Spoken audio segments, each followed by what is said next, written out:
Welcome back friends. आज की इस वीडियो से हम लोग समझेंगे डीसी शंट जनरेटर में वोल्टेज बिल्डअप कैसे होता है।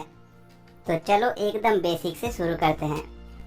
एक्चुअली इस वोल्टेज बिल्डअप प्रोसेस में होता क्या है, अगर इस डीसी जनरेटर का शाफ्ट को हम लोग किसी मोटर के थ्रू घुमाना शुरू करेंगे तो ये मत सोचना इसका टर्मिनल से झट से जीरो से फुल वोल्टेज मिलने लगेगा। जनरेटर आउटपुट से फुल वोल्टेज मिलने के लिए कुछ टाइम लगता है और ग्रेजुअली वोल्टेज धीरे धीरे बिल्डअप होता है।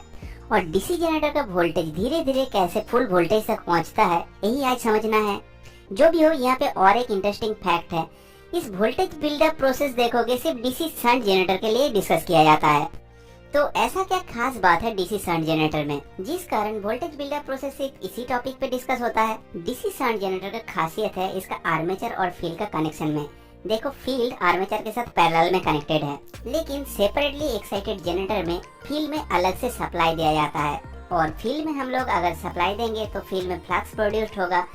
लेकिन डीसी शंट जनरेटर में देखो, आर्मेचर वोल्टेज ही अप्लाई होता है फील्ड में, जिसके कारण फील्ड में करंट फ्लो करता है और इसी फील्ड करंट के वजह से जो फ्लक्स बनता है वही आर्मेचर में वोल्टेज इंड्यूस करता है। अब देखो, डीसी जनरेटर के आर्मेचर में वोल्टेज इंड्यूस होता है फैराडे लॉ के according, that is E equals to N divide dt।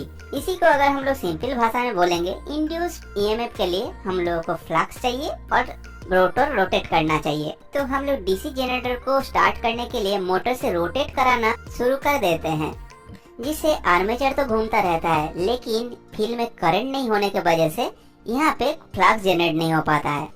तो हम लोग देखें, यहाँ पे स्पीड तो है लेकिन फ्लक्स नहीं है। लेकिन इंड्यूस्ड ईएमएफ के लिए ये दोनों कंडीशन ही सेटिस्फाई होना चाहिए। तब ये वोल्टेज बिल्डअप प्रोसेस कैसे शुरू होगा? आर्मेचर में वोल्टेज प्रोड्यूस करने के लिए कहीं से तो हम लोग को फ्लक्स को जुगाड़ करना पड़ेगा और यहीं पे काम आता है डीसी जनरेटर का रेसिडुअल मैग्नेटिक फील्ड। अब ये रेसिडुअल मैग्नेटिक फील्ड क्या है? देखो, ये जो फील्ड पोल्स है ये एक्चुअली इलेक्ट्रोमैग्नेट है, जिसके अंदर बहुत सारा छोटा छोटा मॉलिक्यूलर मैग्नेट रहता है। और जब फील्ड कॉइल्स के थ्रू करंट फ्लो करता है तब ये मॉलिक्यूलर मैग्नेट ऐसे अलाइन हो जाता है, जिससे एक स्ट्रॉन्ग मैग्नेटिक फील्ड आर्मेचर में सेटअप होता है। और जब हम लोग इस डीसी जनरेटर को यूज करना बंद कर देते हैं ना, तब भी इस मॉलिक्यूलर मैग्नेट का अरेंजमेंट टोटली डिस्ट्रॉय नहीं हो जाता, बहुत ही वीक एक मैग्नेटिक फील्ड जनरेटर में रह जाता है। सो यही residual magnetism DC shunt generator को हेल्प करता है वोल्टेज बिल्डअप प्रोसेस में। हम लोग ऑलरेडी देखे थे, इंड्यूस्ड ईएमएफ के लिए फ्लक्स चाहिए और स्पीड चाहिए।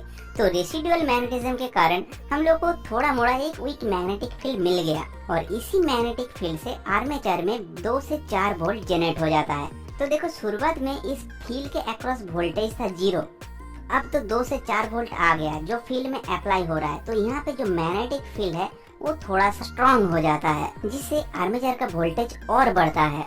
फिर वही आर्मेचर वोल्टेज फील्ड में अप्लाई होगा, जिससे फ्लक्स बढ़ेगा और आर्मेचर वोल्टेज बढ़ेगा। तो देखो, एक साइक्लिक प्रोसेस में ये वोल्टेज बिल्डअप प्रोसेस चलता रहेगा।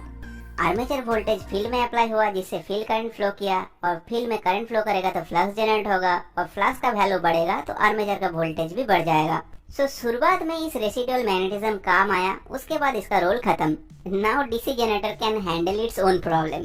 रेसिडुअल मैग्नेटिक फील्ड का सपोर्ट का कोई जरूरत नहीं है। अब ये जो प्रोसेस वोल्टेज बिल्डअप का हम लोग यहाँ पे डिस्कस किए थे, इसी को ग्राफिकली थोड़ा समझ लो। डीसी जनरेटर का ओपन सर्किट कैरेक्टरिस्टिक्स से हम लोगों को पता है, जब फील्ड करंट बढ़ता है तब आर्मेचर वोल्टेज इस तरीके से चेंज होता है। और देखो, ये यहाँ पे जो आर्मेचर वोल्टेज ये है और टर्मिनल वोल्टेज VT ये ऑलमोस्ट इक्वली होता है, क्योंकि आर्मेचर में वोल्टेज ड्रॉप बहुत मिनिमम होता है। तो हम लोग कंसीडर कर सकते हैं आर्मेचर वोल्टेज ही इस फील्ड के अक्रॉस अप्लाई हो रहा है।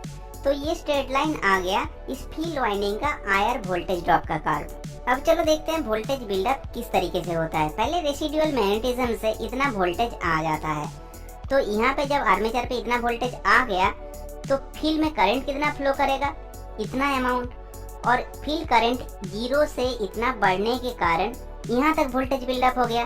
तो चलो अब देखते हैं यहाँ तक वोल्टेज बिल्डअप होने पे करंट कितना होगा।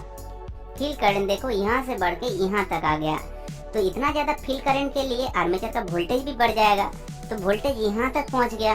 सो इस तरीके से ग्रेजुअली स्टेयरकेस की तरह वोल्टेज बिल्डअप होता है। और ये वोल्टेज बिल्डअप प्रोसेस कहाँ तक होगा? ये 2 कर्व का इंटरसेक्शन पॉइंट तक, क्योंकि इस पॉइंट के बाद फील्ड करंट और नहीं बढ़ सकता है ना। तो अब चलो थोड़ा और अच्छे से समझते हैं वोल्टेज बिल्डअप इस पॉइंट के बाद पॉसिबल क्यों नहीं है। अगर यहाँ पे हम लोग फील्ड वाइंडिंग को कंसीडर करते हैं, इसका सिर्फ रेजिस्टिव पार्ट ही नहीं होता है, इसके साथ साथ इसका इंडक्टिव पार्ट भी होता है। तो यहाँ पे जो वोल्टेज अप्लाई होता है फील्ड में, वो दो पोर्शन में डिवाइड हो जाता है। एक ये IR वोल्टेज ड्रॉप और ये दूसरा LDIF DT पोर्शन, जो फील्ड वाइंडिंग का सेल्फ इंड्यूस्ड EMF को अपोज करता है, जिससे इस मैग्नेटिक फील्ड, ये आर्मेचर के अक्रॉस जो मैग्नेटिक फील्ड रहता है उसका स्ट्रेंथ बढ़ता है। तो इसका अगर हम लोग सम अप करें तो जितना ज्यादा ये वाला कंपोनेंट होगा उतना ज्यादा मैग्नेटिक फील्ड होगा। अब वोल्टेज बिल्डअप प्रोसेस के इस पॉइंट पे देखो, इतना हो गया ये IR वोल्टेज ड्रॉप और ये वाला अमाउंट हो गया मैग्नेटिक फील्ड को स्ट्रेंथ करने वाला ये वाला कंपोनेंट। अब देखो जैसे धीरे धीरे वोल्टेज बिल्डअप प्रोसेस आगे बढ़ता रहता है, IR वोल्टेज ड्रॉप वाला पोर्शन बढ़ता रहता है। आर्मेचर के अंदर मैग्नेटिक फील्ड को बढ़ाने के लिए ये जो कंपोनेंट है, इसके लिए कुछ बचता ही नहीं है। टोटली जितना आर्मेचर में वोल्टेज जनरेट होता है उतना ही इस रजिस्टर के अक्रॉस ड्रॉप हो जाता है और यहाँ पे आके वोल्टेज बिल्डअप प्रोसेस रुक जाता है। So I hope you have enjoyed the concept. अब इस टॉपिक के ऊपर तुम्हारा अंडरस्टैंडिंग